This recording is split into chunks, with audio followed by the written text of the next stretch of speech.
গণ আন্দোলনের মুখে শেখ হাসিনা পদত্যাগ করে দেশ ছাড়ার পর বিভিন্ন দেশে আশ্রয় খুঁজছেন তিনি। যুক্তরাষ্ট্রে আশ্রয় দেওয়ার বিষয়ে মুখ খুললেন স্টেট ডিপার্টমেন্টের মুখপাত্র ম্যাথু মিলার। সোমবার নিয়মিত সংবাদ ব্রিফিংয়ের প্রায় 53 মিনিটের আলোচনায় বেশিরভাগ অংশ জুড়েই ছিল বাংলাদেশ পরিস্থিতি।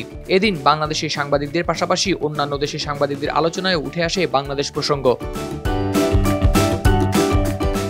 ব্রিফিংয়ে স্টেট ডিপার্টমেন্টের বাংলাদেশের সাংবাদিক মুশফিকুল ফজল আনসারি জানতে চান, আপনি জবাবদিহিতার কথা বললেন। শেখ হাসিনা ভারতে পালিয়ে গিয়েছেন। তিনি পশ্চিমের যে কোনো দেশে আশ্রয় নিতে চেষ্টা করছেন। চরম মানবতার বিরুদ্ধে অপরাধের সঙ্গে জড়িত ব্যক্তিকে কি আপনারা যুক্তরাষ্ট্রে আসতে দিবেন? জবাবে মিলার বলেন, এই ধরনের কোনো অনুরোধ আমাদের কাছে আসেনি। অপর এক প্রশ্নে এই সাংবাদিক আরও জানতে চান, প্রধানমন্ত্রী শেখ হাসিনার দেখামাত্র গুলির নির্দেশে প্রাণ হারিয়েছেন হাজারো মানুষ। তাদের ত্যাগের বিনিময়ে বাংলাদেশ আর স্বৈরাচার মুক্ত। বাংলাদেশের পরিস্থিতি এখনও অস্পষ্ট। ছাত্রনেতৃবৃন্দ, বিরোধী দলসমূহ এবং আর্মি একটি অন্তর্বর্তীকালীন সরকার গঠনের চেষ্টা করছে।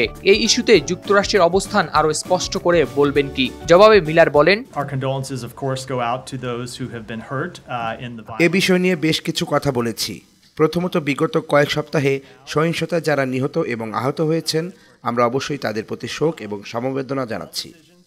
সহিংসতা বন্ধ এবং দায়ীদের জবাবদিহিতার আওতায় আনার দিকে এখন আমাদের দৃষ্টি। অন্তর্বর্তীকালীন সরকার গঠনে যাতে গণতান্ত্রিক নীতি, আইনের শাসন এবং বাংলাদেশের জনগণের ইচ্ছার প্রতিফলন হয়। এর আগে শেখ হাসিনার পতনের কথা উল্লেখ করে বাংলাদেশের জনগণের সঙ্গে সংহতি প্রকাশ করে একটি বিবৃতি পাঠ করেন স্টেট ডিপার্টমেন্টের প্রধান মুখপাত্র Matthew Miller. Howlader Shamim, RTV।